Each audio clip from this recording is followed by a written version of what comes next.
Home at last. What a day. Gosh.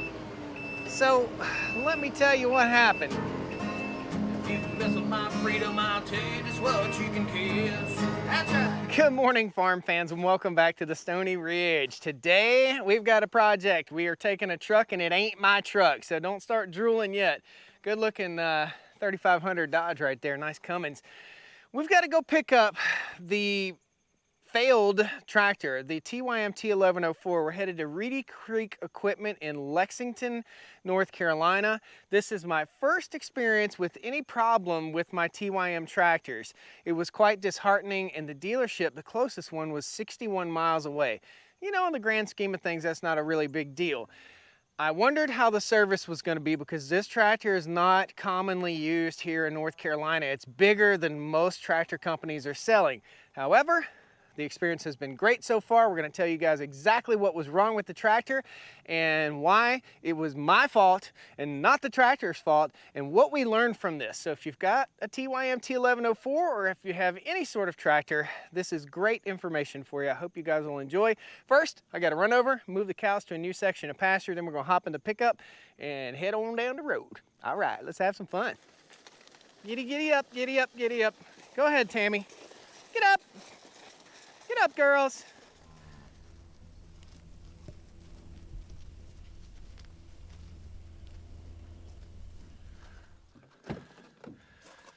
Oh, baby.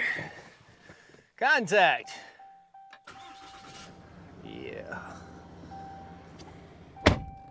So we're pulling off the farm now. This is a haul. I say it's a haul. I mean, it's not 100 miles, but it's 61 miles. Takes about an hour to do this. This is a half of a day trip. Guys, I don't have a truck big enough to haul that monstrous tractor, which is kind of pushing me to the thought process of potentially trading off a couple machines and getting downsized to one. We'll talk more about that later. This was my fault, and once we get the machine home, we'll talk about it a little bit. I have been very, very impressed with Reedy Creek Equipment. They are a TYM dealer here in North Carolina. I used to work with TYM here on the channel and social media. I no longer work with TYM. I'm giving you the straight up, honest everything here, the down and dirty on these machines. So please understand, I'm being truthful with you. We're heading out the gate right now, and we've got quite the haul. I may stop by our friends at Northern Tool. I need to talk to those guys, and it's right on the way. So I may stop by and talk to our good friends at Northern Tool, and I may end up picking up some ratcheting chain binders. I need those anyway. It's been so long working on the farm and using those old school type binders. I'll show you those in just a little bit, and I'll show you the new binders that we're probably going to pick up. So let's head on down the road. Let's roll coal, baby. Woo!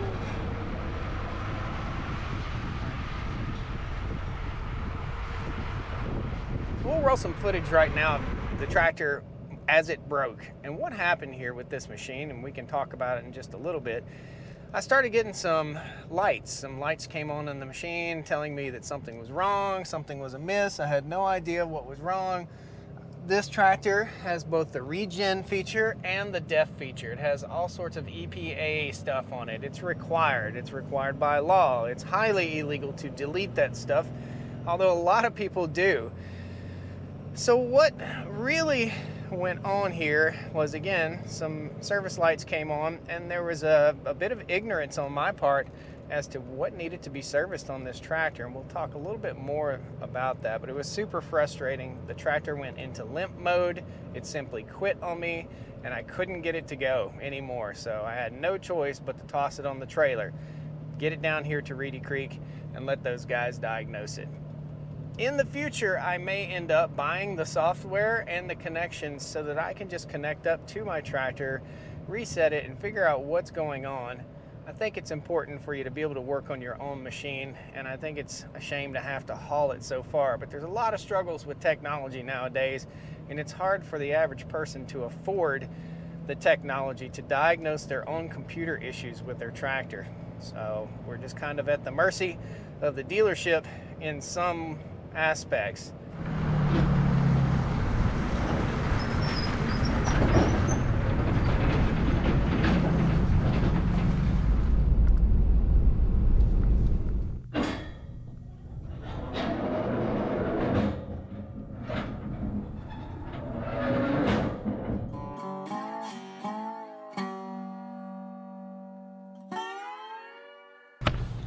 here I am. There's a problem with the there's a problem with the lift on it. The lift is all the way in the low position and won't go up. This should not be going on.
If you haven't seen how I store my chains, this is a really cool tool tip. Take your old oil jug, cut the top out of it, leave the handle intact, and then when you get your chains like this, logging chains, whatever you want to call them, take your chain, grab your hooks, right in the middle, take your old jug,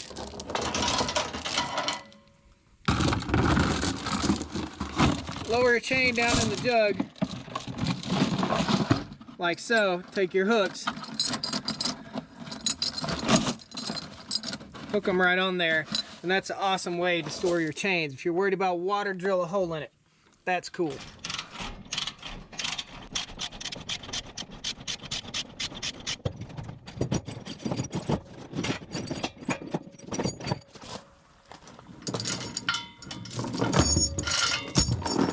On the jug we go.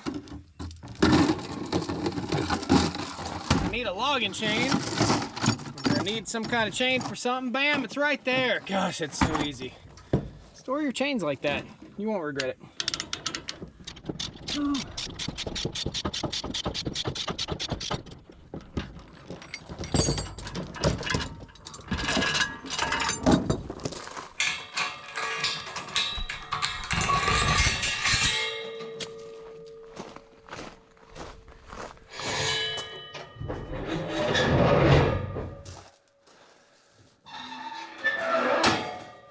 Contact. There you go, buddy. You sounded better.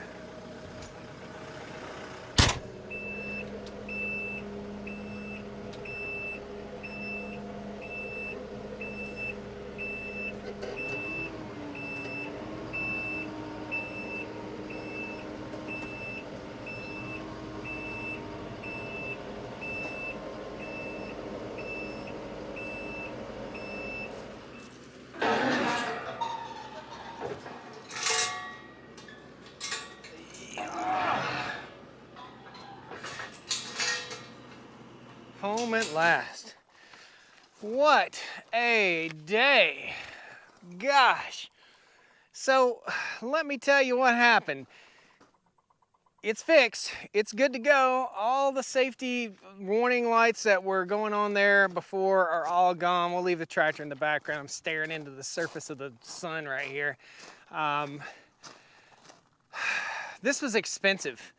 And this was a Josh mistake. This was not anything wrong with the TYM. I will say that there were some issues when I got back to the dealership before I hauled the tractor off, and I'm super glad. I was gonna hire this done, hauled back, but I got a quote at $550 for 61 miles to haul that thing. Everybody wanted to haul it on a low boy. It's not that big of a tractor. It's 8,900 pounds-ish. It's just not that big of a tractor. So I hauled it with the 1-ton pickup, a 3500 Ram on a nice Hudson trailer. Big shout out to my buddy John for letting me rent that from him, meaning I just spent $250 in fuel. by topping his tank off. He gave it to me dead on empty, but man, it was so worth it. Friends like that. I've got a great network of friends here to help out on the farm whenever I need it. So first, I'm gonna talk about the bill in a second. We'll set that down. First, this is what the issue was. It's in this little box right here, and I ordered an extra one. You guys posted a lot of comments on what you thought it was, and a whole lot of people said you need to sell it and get an old tractor. But here's what we got. Doosan. This is the DEF particulate or DEF filter. This filter, not particulate, this is just a DEF filter. It is called Service Kit Urea Filter. Part number, that. That's what it was. That's all it was. While it was there, I had them go ahead and do a full hydraulic service on it. I had them do the service on the axles. I had them do the service of oil change, everything. We got 270 hours on that machine. Oil change wasn't due until 500 hours, but I went on and did it. We should do it once a year. They cleaned all the air filters. You guys saw those in the other video. They needed to be cleaned. They cleaned all that. Got the tractor all serviced up, tire pressure right, everything all together. The codes that tractor was throwing were codes for DEF, urea, DEF, urea. There were 14 codes that it was throwing. Let me read this off to you. Guess what the total bill is down there. Guess, and then I'll tell you here in just a second. So, scan for CEL, multiple codes for voltage and DEF in both ECU and DCU. Clear codes, check tractor, change oil and filter, fuel filter, hydraulic filters, top off hydraulic fluid. CEL light came back on DCU side only. Clean DEF lines and replace the DEF filter per TYM recommendations. Shim the hood latch because I had a hood latch issue. 270 hours on the tractor, so we looking at labor of $95 an hour labor, which isn't bad. 237 bucks in labor. Also got a new battery. They greased the underbelly of this tractor. A new battery was $167. That's totally reasonable. 5 gallons of premium hydraulic oil. I'm gonna have to give them one of those Red Dog vac tracks so they don't lose all the hydraulic oil. That's 5 gallons of hydraulic oil. That was one of the bigger expenses at $95. A gallon of 15W40 hydraulic filter, 75 bucks. Fuel filter, 104. Oil filter, 48. And I got extra fuel filters and oil filters to take home with me. Total bill out the door, $1,100.24 to get the tractor back.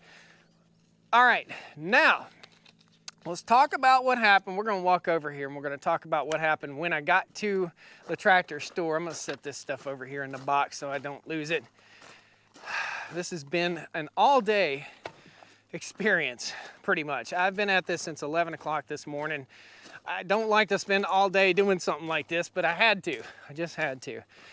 So the tractor no longer is throwing codes. I'm gonna show you where that DEF filter is. I had no idea this thing's hidden. It's in a crazy spot. So here's our DEF tank, diesel exhaust fluid, and then the DEF filter is up under here, right there.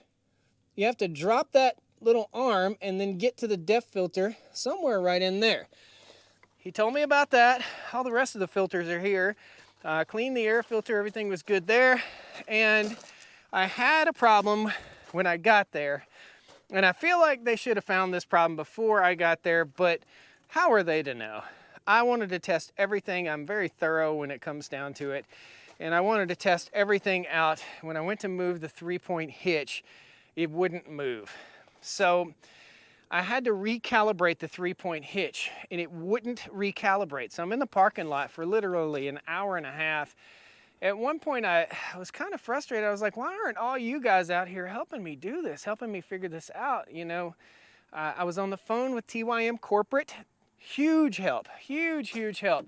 And what we figured out was one of the hydraulic remote arms was engaged and pushing hydraulic fluid and wouldn't give us enough lift with this. So when I popped that loose, it started moving and we recalibrated the system. This has a Bosch electronic lift system in it. I recalibrated it in 30 seconds and it was done. I spent 3 hours trying to figure out 30 seconds worth of work because one of those hydraulic arms was engaged. I didn't think anything was engaged because the PTO was disengaged when I got in it. The transmission was in neutral, and the high, medium, low crawl shifter was all in neutral, so I figured everything would be in neutral, and that's what I get for figuring. So we got Big T back. I'm still happy with this tractor. It's a TYM T1104. I am not sponsored by TYM. I used to work with these guys.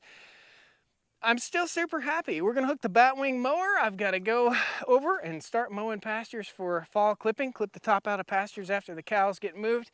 That's what was wrong with it.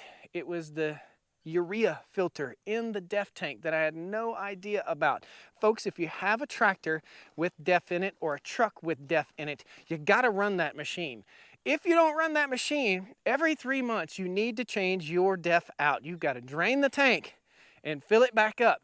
If not, you're probably gonna run into the same stinking problems that I had. Now, I'm gonna let you guys leave comments as to what you think about getting the tractor deregulated.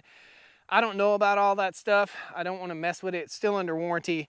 I feel like as long as it's under warranty, we're just gonna have to suck it up. None of this was warranty. None of it, okay? It was maintenance, and it was my fault. I take full responsibility. But now I know, and now you know, and maybe all of us will be better people. Thanks, guys. We'll see you next time on the Stoney Ridge Farm. I really appreciate you. It's time to hook up and get to mowing, baby. Woo!